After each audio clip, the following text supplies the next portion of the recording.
L'architecture traditionnelle est l'une des composantes de la civilisation marocaine, où plusieurs corps de métier trouvent leur plein épanouissement et viennent apporter simultanément leur contribution.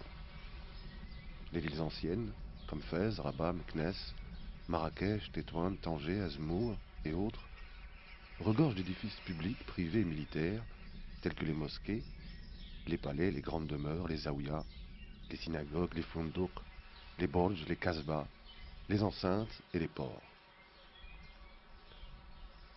Ces différents chefs-d'œuvre gardent encore des traces plusieurs fois millénaires et constituent le témoignage d'une histoire glorieuse, riche en créativité et en innovation.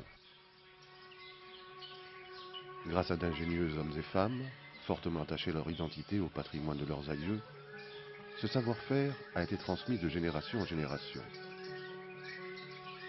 Le Maroc compte de nos jours parmi les rares pays qui ont su préserver cet héritage, fruit d'une tolérance, d'une cohabitation harmonieuse, d'un brassage culturel multiple et d'une liberté d'esprit exemplaire, dont la nation marocaine a toujours fait preuve. Le patrimoine de la ville de Fès n'est pas représenté seulement par l'espace urbain traditionnel que représente l'ancien Médina, mais c'est aussi un patrimoine immatériel que traduit un certain nombre de savoir-faire, de métiers, d'artisanat et des arts et de traditions. Les témoignages de cet art enregistré au cours des siècles montrent qu'il n'a subi au fil du temps que peu de modifications, et ce, malgré l'évolution des outils de fabrication qui se sont parfois mécanisés et des colorants qui sont devenus plutôt à base de produits chimiques.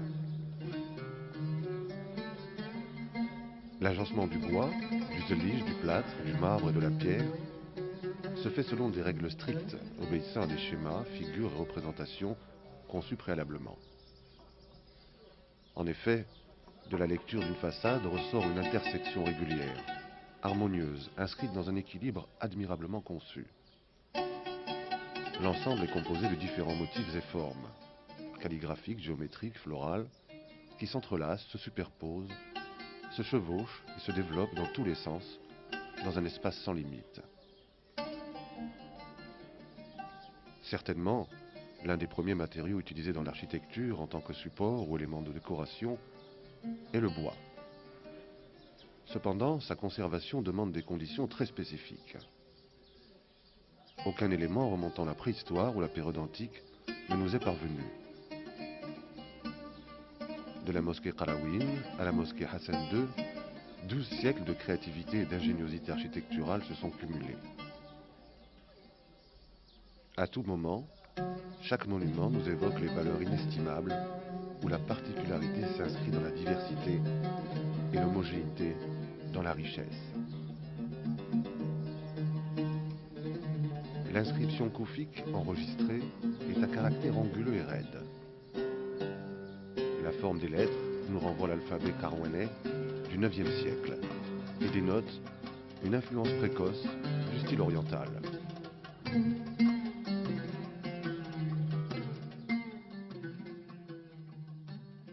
Le travail du bois est apparu à Fès comme support ou élément de décor dans l'architecture religieuse dès le IXe siècle et Xe siècle.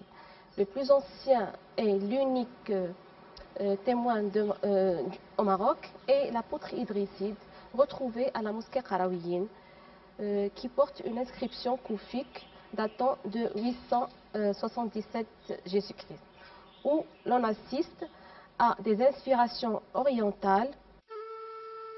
Le dossier du minbar de la mosquée des Andalous, fabriqué au Xe siècle, révèle une parfaite maîtrise de plusieurs techniques décoratives sur bois. La sculpture, le tournage, l'assemblage et la peinture. Désormais, la technique traditionnelle du bois tourné a été transmise de génération en génération depuis le Xe siècle. Quelques rares artisans la pratiquent encore. C'est avec fierté que le Ma'allem Belmejdoub nous raconte ses aventures et nous montre ses exploits.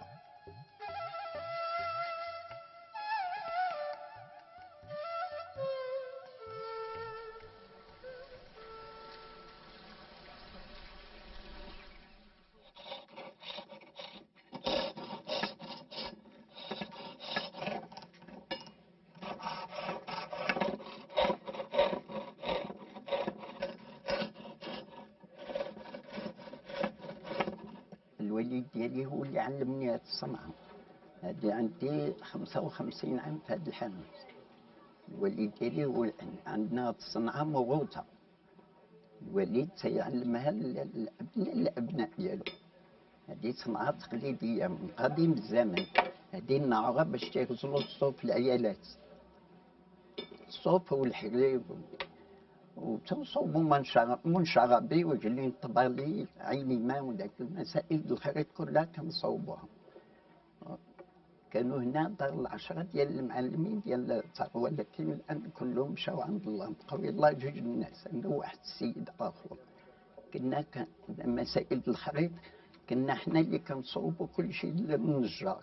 دابا لما ولا التور ضعف شي عندنا شوية، ما بقاش كيف كان، لأن التور عنده السرعة تيصوب المسائل بحال نصوب أنا بيسا وكيصوب 10. Animé par une grande force d'imagination et une fierté sans égale, il fabrique sa pièce selon un schéma préconçu dans son esprit. C'est également avec une maîtrise extraordinaire, une concentration surprenante et un synchronisme étonnant que le Ma'allem artisan exécute son moucharabier en parfaite harmonie.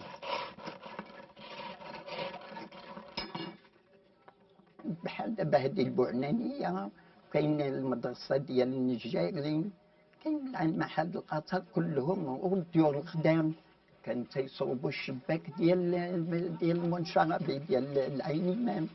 كان كل شيء الدربوز كان تيتصوب في عود الحديد، ما كانش الحديد كان تيتصوب حتى هو بالتخرط. داكشي كان شحال هادي قديم، الدار القديمة كلها إلا دخلتي تصيب مازال الأثر ديال داكشي.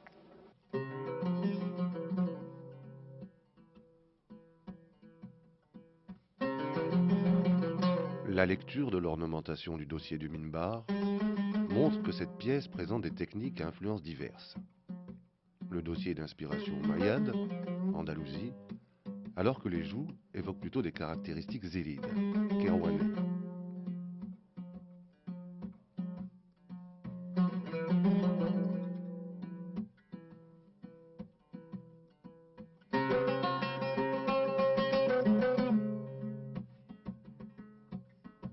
Il s'agit du minbar donc de la mosquée des Indalous de Fès, remontant à 980-985. Il s'agit d'une pièce qui recèle à la fois différentes techniques décoratives, en l'occurrence la peinture, la sculpture, le tournage et l'assemblage du bois. Sous les Almoravides, l'art décoratif andalou dominait dans l'ensemble. Il est homogène, défoisonné avec quelques rares grandes formes géométriques où les entrelacs dessinent les lignes maîtresses. En revanche, le décor floral prend plus d'ampleur avec une abondance de la palme. Cette dernière, inspirée de la feuille d'acanthe et de celle de la vigne, est née au Xe siècle. Mais c'est avec les Almoravides qu'elle s'instaure. À cette époque, elle se distingue par des lobes découpés dont les nervures sont séparées par des œilletons. Le minbar de la Koutoubia et celui de la Qarawiyyin, réalisés au XIIe siècle, constituent deux chefs-d'œuvre inouïs de l'époque almoravide. Par leur forme imposante et leur technique de réalisation, ils suscitent émerveillement et admiration. La technique de décoration combine la sculpture, la marqueterie du bois et l'incrustation d'ivoire et des bois précieux, alors que les thèmes ornementaux associent en parfaite harmonie des compositions géométriques, florales et calligraphiques.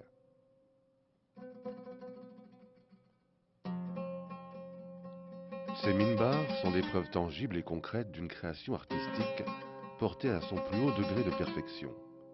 Désormais, les chaires ultérieures conservent en majorité les mêmes techniques, notamment l'opposition entre les teintes sombres du bois et claires de l'ivoire et du bois précieux.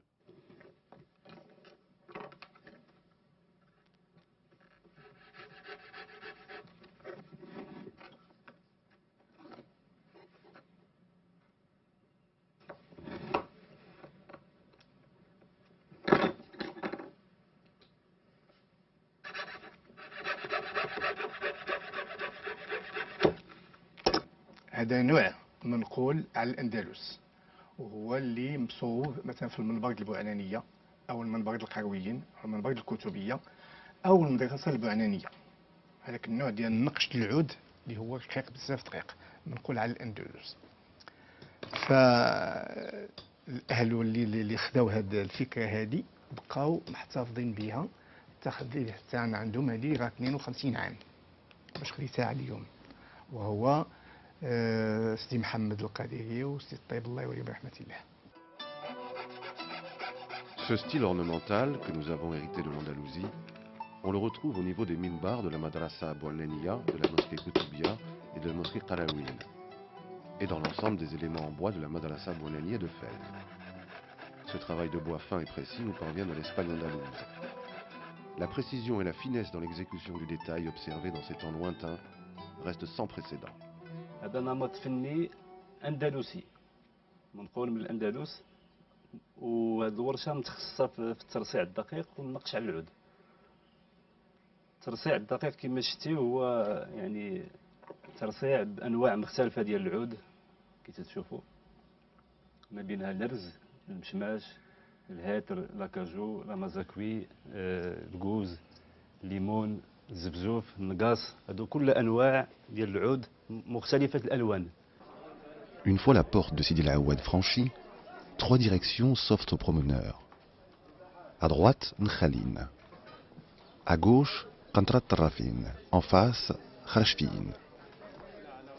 En franchissant Qantrat Tarrafin, ou pont des Cordonniers, on débouche sur une autre intersection, Sbarin, où la corporation des teinturiers s'est installée depuis des siècles, avec ses lavoirs et ses techniques de teinturerie traditionnelles. En fait, dans ces ruelles, les corporations installées depuis des siècles maintiennent une activité artisanale des plus authentiques. En laissant sur la gauche Jama Sidi Taloq, on peut promener son regard sur les différents objets en cuivre et en argent qui exposent les dizaines de boutiques de la place.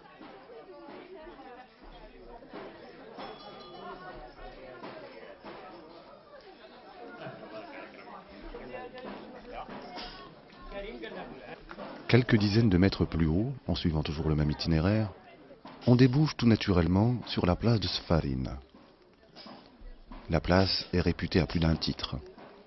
Elle abrite la Médelsa Sfarin, la première de la ville, construite en 1271 par Abou Youssef.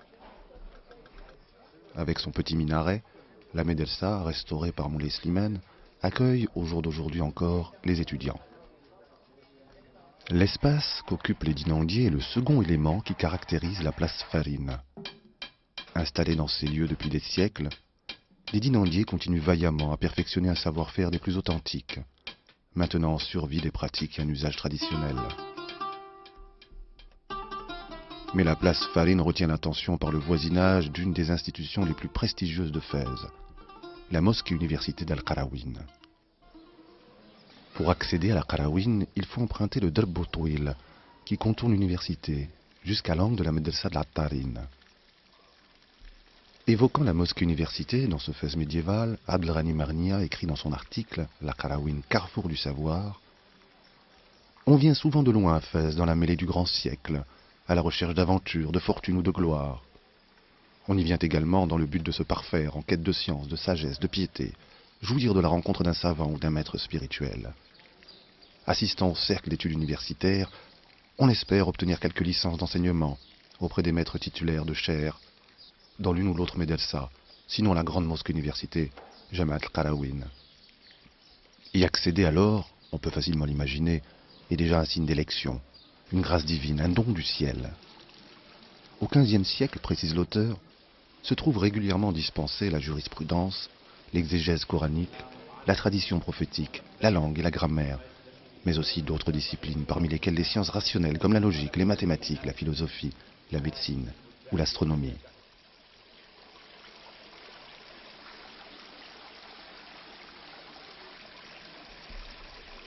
Lieu et carrefour du savoir, la Qarawin va drainer un monde cosmopolite d'étudiants, d'hommes de sciences, de lettres, de ulama et de fuqaha. Entre ces flots de pèlerins en quête de savoir, qui essaiment autour de la Qarawin, des médersa et de nombreux oratoires de quartier, et les savants qui dispensent leur enseignement, Fès s'illustre par cette aura qui illuminera le monde et qui l'inscrira dans sa dimension universelle.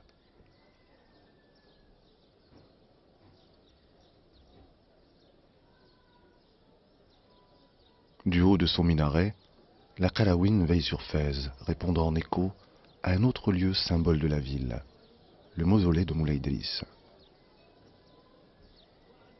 En quittant la Qarawin et en bifurquant sur l'une des ruelles qui traversent Drabotouel vers Njarin, s'impose l'illustre mausolée érigé pour honorer le fondateur de la ville.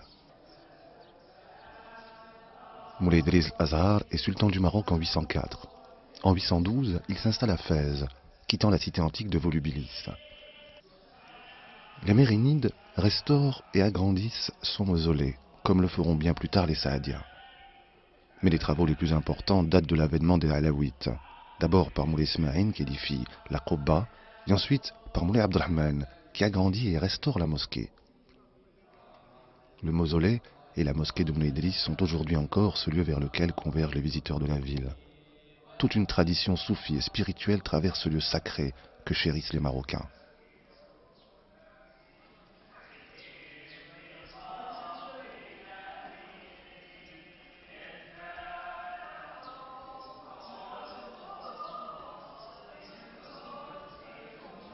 Lieu symbole de Fès, la Qarawin et le mausolée de Moulay Idriss situent la ville dans sa dimension culturelle, spirituelle et historique.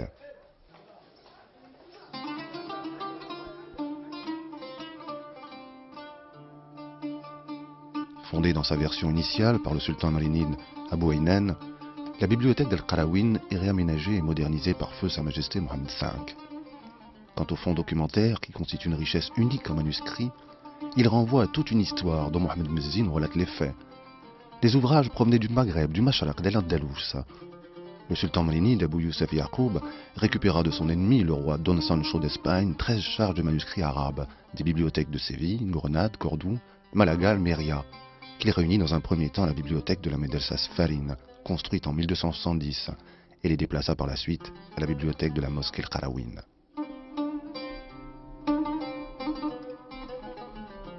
Quittant ces espaces illustres et avant de continuer la balade devant nous conduire à Bab el-Ghissa, marquons une halte dans l'un des endroits les plus pittoresques de ce quartier.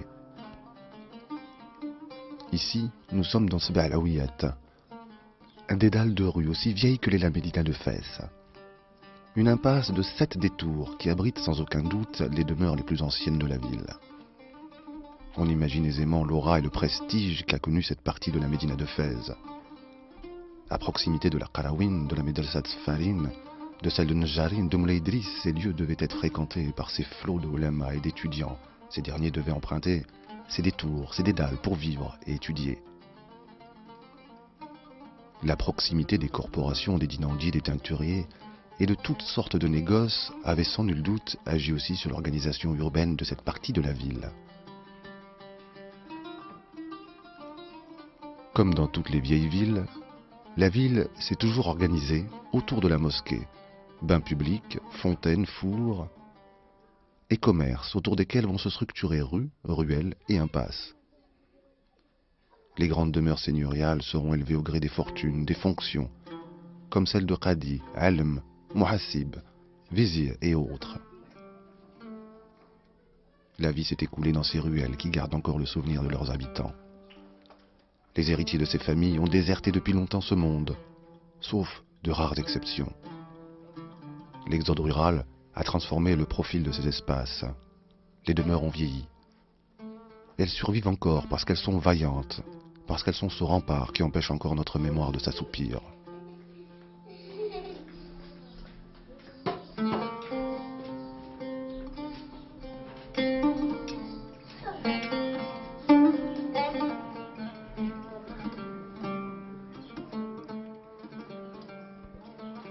L'univers spirituel de Fès est un univers hautement significatif dans la mesure où, d'abord, il est institué par son espace architectural, l'espace architectural caractérisé à la fois par les ruelles étroites, à la fois par l'omniprésence du zélige, comme le voyons par exemple dans ce magnifique palais viziriel, qui est un des plus prestigieux palais qui existe à Fès. Entre autres aussi, nous pouvons trouver le bois sculpté, nous pouvons trouver le bois peint, et puis la forme carrée qui rassemble à la fois entre un aspect intérieur et un aspect extérieur, dans la mesure où les habitants de Fès étaient, et ils le sont toujours, habités par le sacré. Il rallie à la fois ce qui est propre au moi, mais qui est aussi ce qui est propre à l'extérieur. Les Almoravides avaient aussi introduit au Maroc la formule ornementale du Moqarnas en forme de nid d'abeilles ou de stalactites. Malheureusement, aucun spécimen de Moqarnas sur bois ne nous est parvenu de cette époque lointaine. Seul le décor sur plâtre des niches, Chemmassiyat, de Tasrimout, de la coupole de la mosquée Qarawin, et les ébauches de la Qobba almoravide à Marrakech nous offrent l'argument irréfutable de la présence d'une telle technique au Maroc. Ce style oriental montre que l'art almoravide s'est inspiré également de cette région, en l'occurrence l'Ifriqiya. Désormais, aucune matière n'a été épargnée pour avoir un Moqarnas bien fini. Marbre, plâtre, bois, tous ont été modelés et maniés. Les formes, les fonctions, les dimensions des pièces obtenues variaient d'une réalisation à l'autre.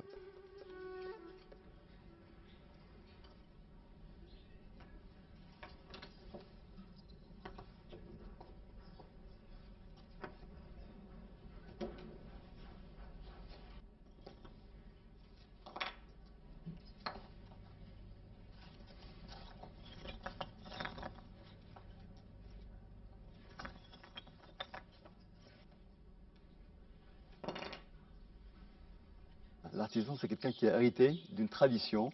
D'abord, tous les artisans appartenaient à des confréries religieuses. Et tous les artisans allaient, à partir du 3e temps de la prière, à la Qarawiyyin pour écouter le discours des savants. Le matin, c'était pour les étudiants, et l'après-midi, c'était un discours de vulgarisation. Et cette chose a été perpétuée jusqu'à pratiquement la fin de la première moitié du XXe, où tout le monde allait écouter des savants. Donc l'artisan n'est pas seulement un artisan, mais c'est aussi quelque part un érudit. Il suffit de les écouter parler, il suffit de savoir qu'est-ce qu'ils ont produit aussi. Si on prend le Malhoun c'est une production des artisans. Donc c'est des poèmes qui défient toute poétique. C'est quelque chose d'extraordinaire. Donc si vous voulez, c'est des gens qui ont un vécu et qui ont aussi un savoir. Et d'ailleurs, quand on se trouve dans un lieu comme celui-ci, ou dans la Qarawiyyin, ou dans n'importe quel lieu mythique, il y a une magie qui se dégage. C'est-à-dire que nous vivons un temps qui est différent du temps de l'efficacité, de la rentabilité, de la course. Nous vivons un autre temps. C'est un temps cosmique. Nous rentrons dans un temps cosmique. Et ce temps cosmique est un temps de quiétude, de calme.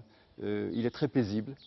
Et si vous voulez, c'est dû au fait que, dans le temps, les artisans appartenaient à des corporations et toute pierre ajoutée à l'édifice était pour eux une prière, donc une sorte de litanie.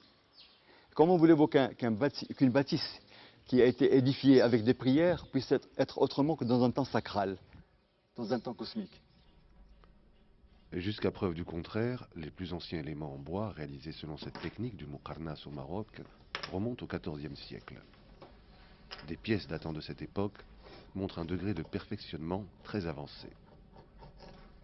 صراحة هاد الحرفة هادي تعلمنا من عند الوالدين الله يرحمهم. كاينين التشكيلات هادو السروالية، كاينين السروالية والطنبوق والكتوفة والشعاير. الطريقة ديال الخدمة ديالهم كتمر عبر الماكينة، والطريفات كيتصفوا طبق مور طبق، الطاج الأول والطاج الثاني والثالث كيطلع داكشي هو كيتصف. De nos jours, de jeunes artisans maîtrisent encore parfaitement cette technique très ancienne, basée sur des formes géométriques complexes, avec une grande habileté et patience.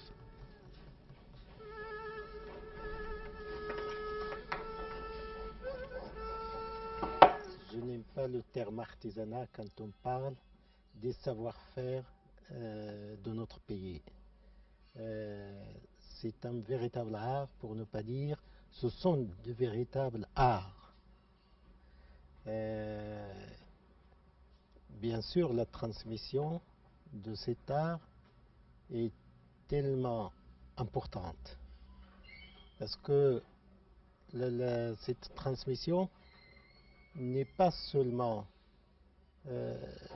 n'a pas seulement pour objectif de transmettre un art, c'est aussi de former, mais c'est aussi de préserver une mémoire. Et la transmission se fait dans le milieu familial et corporatif. En réalité, qu'il s'agisse de chroniqueurs contemporains du siècle mérinide ou d'historiens spécialistes de l'époque, il semble qu'il y ait consensus autour de l'importance de la médersa d'Abou Hanania. Pour les uns et les autres, l'édification d'un tel monument est le signe fort de la part d'un souverain désirant laisser à la postérité une œuvre monumentale. Les légendes voudraient qu'Abou Haynen ait supervisé lui-même le moindre détail dans l'édification de sa médersa. Pour honorer la volonté de leur souverain, les maîtres artisans rivalisent d'ingéniosité pour exécuter chaque motif, qu'il s'agisse de plâtre, de zelig ou de bois. À l'époque, les difficultés rencontrées en Andalousie, l'effritement du pouvoir central, miné par les guéguerres que se livraient les Moulouk Tawaïf, les différents exodes, l'expulsion des Andalous musulmans, bref, tous ces événements allaient concentrer l'attention de Fès et sur son rayonnement. Abou Haynen devait sûrement porter haut ce rêve andalou. Il s'appliqua sans doute aussi à traduire ce rêve à travers toute une mission esthétique d'architecture arabo-andalouse. Il s'y appliquera avec force et détermination pour aboutir au final à l'une des plus belles réalisations architecturales de l'époque. Pour Lucien Gouvain, l'art mérinide est encore autre chose de plus. Il y paraît l'invention, la création, une sorte de génie qui joue avec les effets de plan. Un simple taraudage d'une surface plane anime des séries de vibrations lumineuses. La sculpture sur bois ou sur plâtre, voire le travail du bronze et du cuivre, atteignent alors un sommet qui ne sera jamais dépassé. La volonté du prince de vaincre les scrupules ne saurait admettre que la maison de Dieu soit plus pauvre que le palais d'un notable de la ville, conclut-il, avec précision et finesse.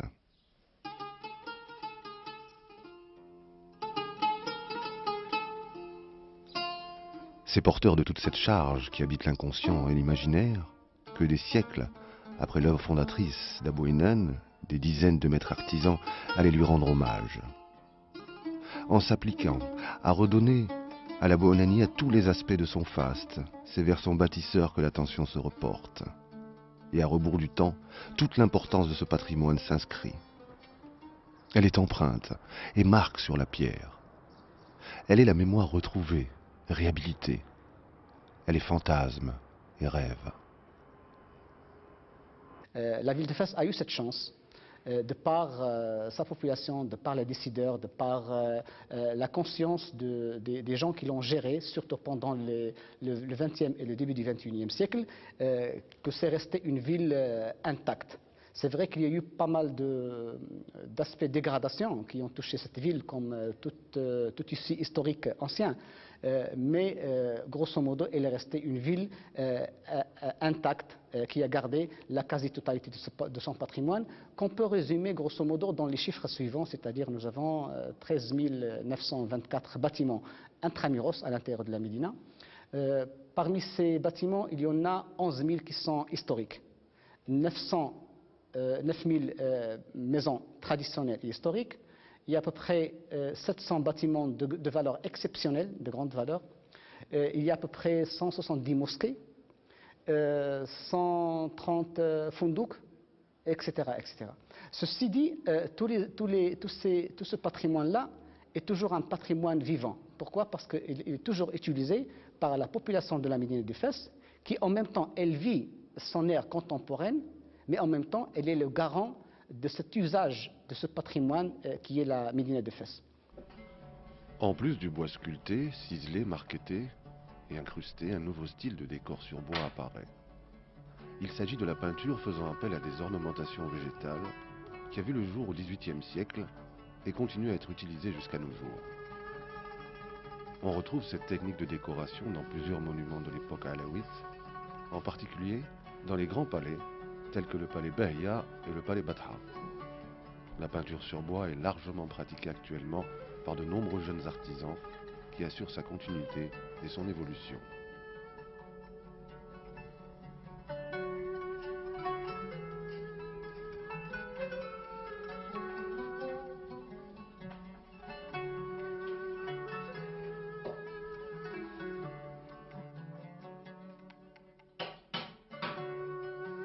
Dans la lancée de projets de sauvegarde de la Médina de Fès de manière générale, et pour lesquels nous sommes maintenant sur des programmes gouvernementaux importants, à savoir toutes les actions qui sont menées avec le ministère de l'Habitat, le ministère du Tourisme, le ministère de l'Artisanat, le ministère de l'Intérieur.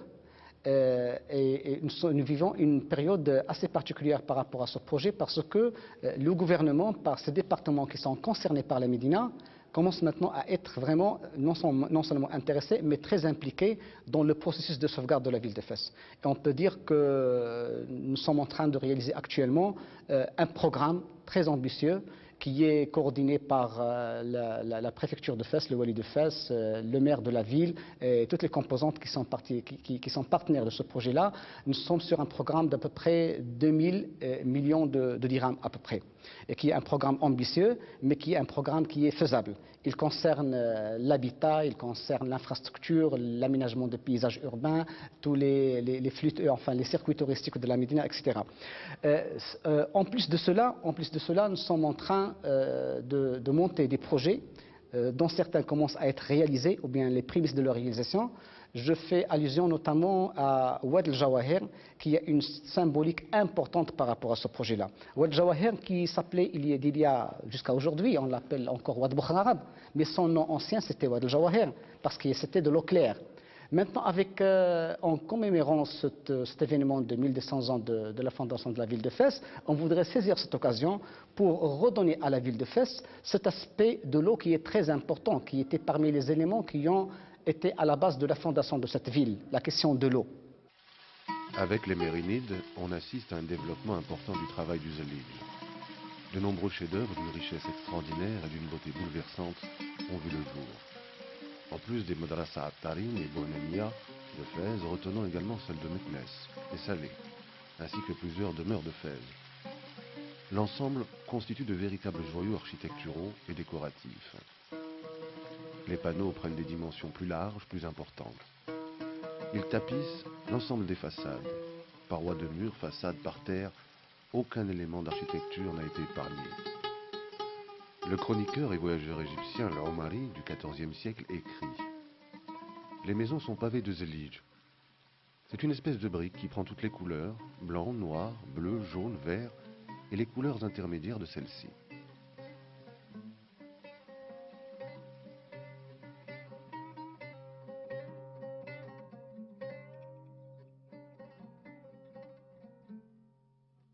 La médersa de l'Attarin est l'un des joyaux de la ville de Fès. Il fut bâti dans une phase de transition entre les premières médersas et la première, c'est-à-dire la médersa Sfarin, bâtie à la fin du XIIIe, et la médersa la dernière en date à l'époque mérinide, c'est-à-dire la Bou'inania. Donc c'est une phase de transition qui représente un certain nombre d'éléments d'architecture et d'éléments artistiques très particuliers. Aussi, l'espace exploité pour l'élévation de cette médersa imposait un certain nombre d'aménagements intérieurs. Par exemple, on a évité d'aménager des chambres d'étudiants au rez-de-chaussée parce que l'espace justement ne le permettait pas, mais on les a aménagés autour de courettes au niveau de l'étage. Ça, ce n'est qu'un exemple.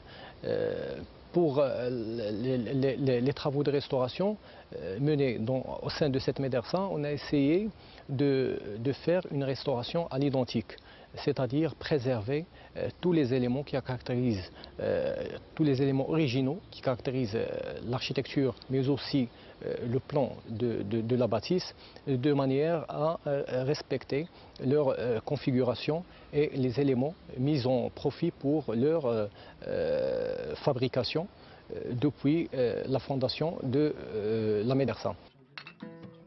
Le zellige constitue également depuis des siècles un matériau fortement prisé par les artisans, les propriétaires et les commandataires.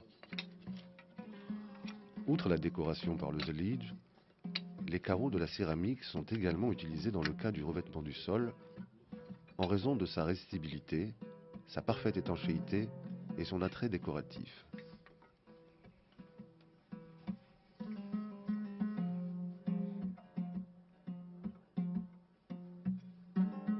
On a commencé les études, qui sont des études très détaillées, qui sont rentrées dans le moindre détail, que ce soit par rapport aux aspects décoratifs qui sont le zellige, le plâtre, le bois, ou bien par rapport aux aspects de l'infrastructure, notamment l'eau de source, l'ayun, c'est-à-dire les canalisations traditionnelles, etc.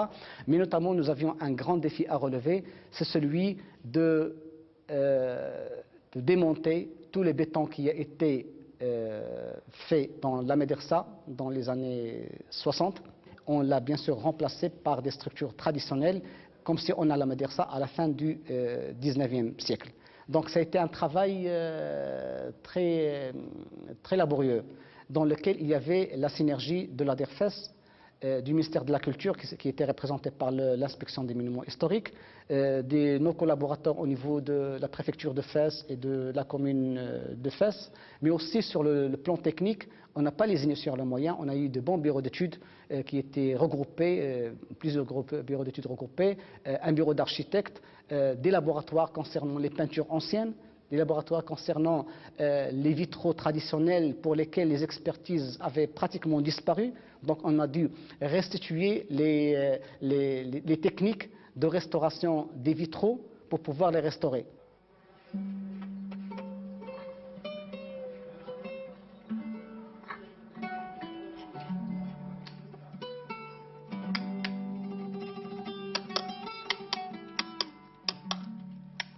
Deux techniques de décoration sont employées en général.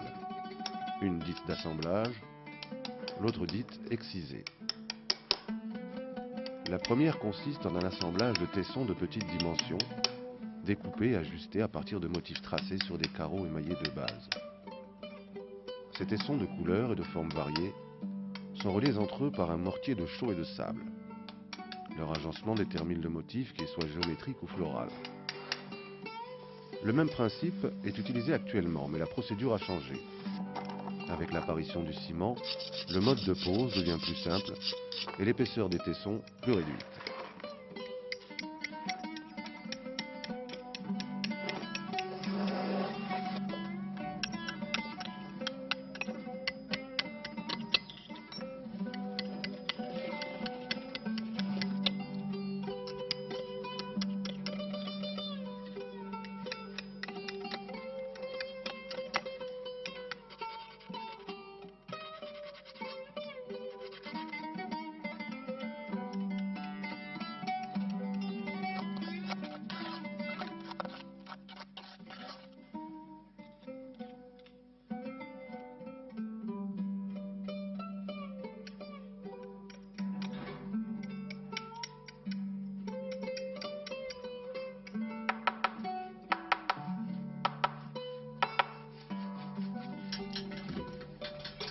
La technique, dite excisée à champ levé ou crachat, est utilisée essentiellement dans la décoration épigraphique et parfois florale, qui viennent ornementer et couronner les panneaux de zellige.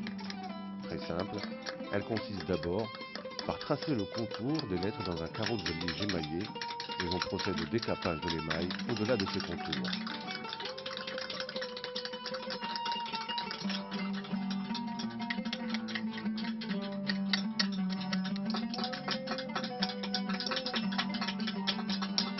Le zellige couvre aussi bien les sols que les murs, les parties inférieures du mur, mais aussi parfois les supports, les piliers et les colonnes. Au début, les compositions font appel à des couleurs assez restreintes, en l'occurrence le jaune, le blanc bien sûr et le noir, le vert. Après, cette trame décorative a connu une richesse importante, aussi bien au niveau des compositions entrecroisées, faisant appel à des décors géométriques divers, mais aussi ils font appel à des inscriptions ologiques ou bien coraniques qui courent au-dessus des parties décorées en zlige des murs au sein des médersas et au sein des différents édifices. Une fois l'argile extraite des carrières avoisinantes, elle est d'abord trempée dans l'eau puis malaxée. Après, la pâte est battue puis découpée en carreaux de dimensions homogènes.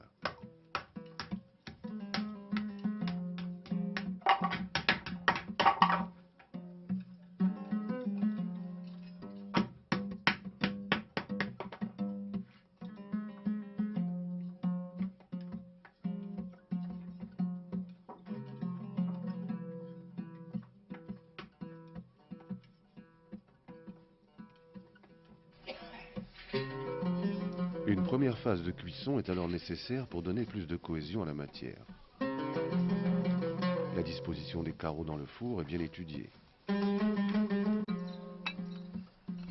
Enchevêtrés les uns dans les autres, ils sont déposés en étage. Ceci évite d'une part leur éclatement et permet d'autre part une cuisson suffisante pour l'ensemble des éléments en créant une circulation d'air continue. La phase d'émaillage se fait par des gestes simples, mais habiles et étudiés. Une fine couche d'émail est ainsi appliquée. Selon la couleur souhaitée, la solution des émaux est préparée. Les couleurs traditionnelles, le brun, le vert, le jaune et le bleu, étaient à base de produits naturels.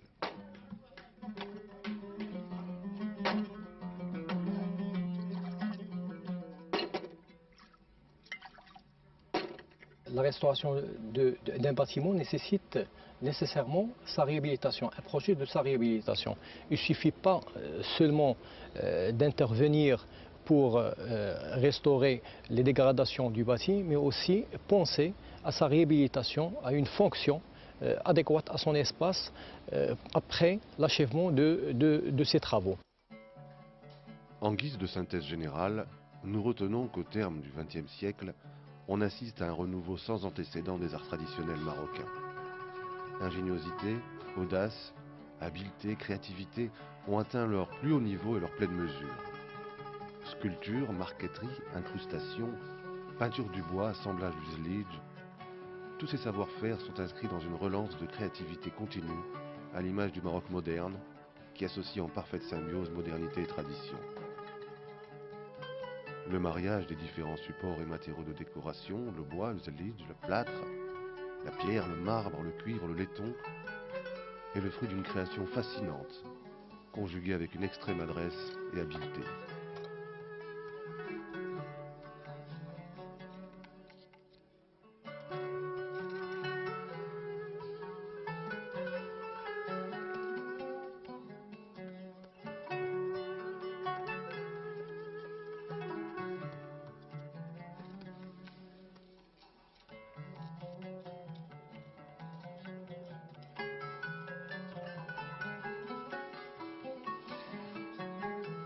Nous estimons que nous avons ensemble, toutes les composantes de la ville de Fès, nous estimons que nous avons fait de grands efforts pour remédier à la situation de dégradation de la ville de Fès.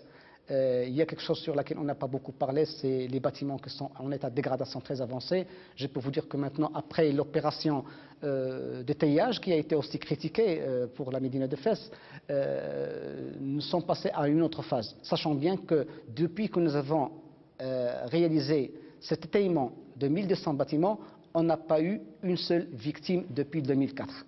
Et ça, c'est une fierté, mais cette fierté ne devrait pas nous stopper de continuer de l'avant pour faire les travaux nécessaires dans ces maisons. Et on est en train de le faire. Et nous avons maintenant des contrats très solides avec le ministère de l'Habitat, avec une fondation privée qui va dévoiler son initiative le temps venu pour pouvoir aider la population de la Médina de Fès à restaurer tous les bâtiments qui sont étayés et encadrer ou bien maîtriser ce problème de bâtiments menacés en ruine.